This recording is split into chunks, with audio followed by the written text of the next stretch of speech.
for the Ohio.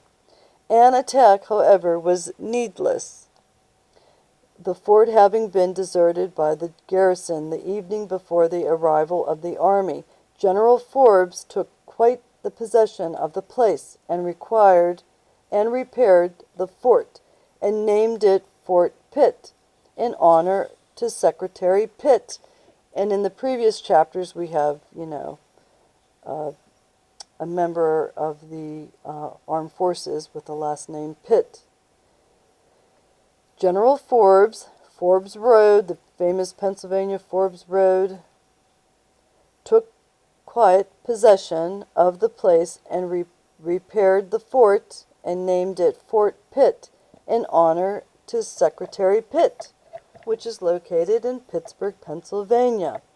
The incredible fatigues of this campaign so broke the constitution of this vigilant and brave commander that he returned to Philadelphia in a very enfeebled state, where after languishing a short time he died, universally lamented. When General Amherst arrived with his troops at the lakes, the season was so far advanced, and such a body of troops had been drawn off for the expedition under Colonel Broadstreet, that he judged it unadvisable to make any further attempts against the enemy during the campaign. Notwithstanding the defeat at Ticonderoga, the campaign closed with a great honor and advantage, not only to the colonies, but to the nation in general. In this, the 4th year after the commencement of hostilities, the English had not only reduced Louisburg, St. John's, and Frontenac, but had made themselves the undisturbed possessors of that fine intact of country, the contention for which had kindled the flames of war in so general and destructive a manner.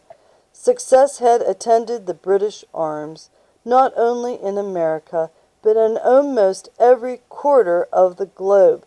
The successes in America, besides many other important advantages, paved the way for that series of successful events which terminated in the entire reduction of Canada.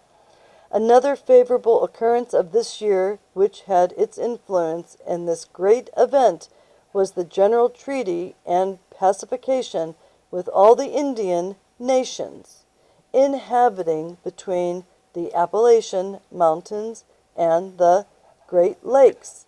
This was completed at Easton on the 8th of October. So there you go. They're not tribes, they're nations, Indian nations. 1759, it was proposed to attack Canada, and it was determined that 3 powerful armies should enter the country by different routes and commence an attack at the same time. General Amherst, who commanded 1 division in his route, attacked Ticonderoga. I had to put on the CD again, but I'll repeat that. It's really exciting, and I'm really glad I'm reading excerpts all through the book and not reading just in one constant read, but taking 57 videos to read the entire book.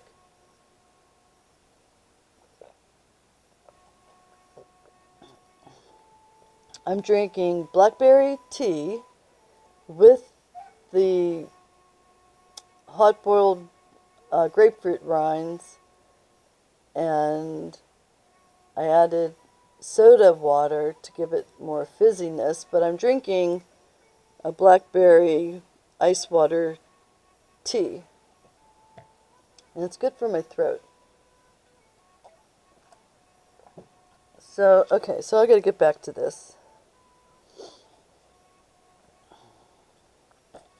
1759, it was proposed to attack Canada, and it was determined that the 3 powerful armies should enter the country by different routes and commence an attack at the same time.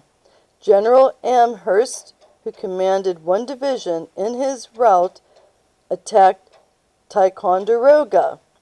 The garrison soon surrendered, as the principal part of them had retired to Crown Point. General Amherst proceeded against this place and took possession of it. But the enemy, before their arrival, fled to the Isles of Noix, Noix, in the northern part of Lake Champlain. The second party, commanded by General Paradeau, was destined against Niagara, but he was killed by the bursting of a cohorn. Sir William Johnson, on whom the command now rested, successfully put the execution of the plans of his lamented predecessor, and on 24th of July, a general battle took place. The action was warm and bloody, and the carnage was great, but the conflict was short, which placed Niagara in the hands of the English. So, the conflict was short, and which placed Niagara in the hands of the English. And again, that's the area of Niagara Falls. An expedition. Wonder why that's not changing. Gotta fix this. Hit the shuffle. There's New York City. Okay, buy your local honey. It has the immunities that you need. An expedition against Quebec was the most daring and important. That place was so well strengthened that all expeditions against it had failed. It was commanded by Montcalm, who was posted below the town with a strong force, and the town was covered by an army of 10,000 men. General Wolfe was determined to try his skill in this case. He soon took possession of Point Levis, and on the southern bank of St. Lawrence, and erected batteries. By means of these he destroyed many houses, but made little impression on the fortifications of the town. He resolved to quit his post. General Wolfe made several attempts to reduce the place, but they all proved unsuccessful. He also attempted to destroy the shipping. This attempt also proved abortive. Stung with chagrin at his own disappointment, General Wolfe determined to ascend a precipice of about 100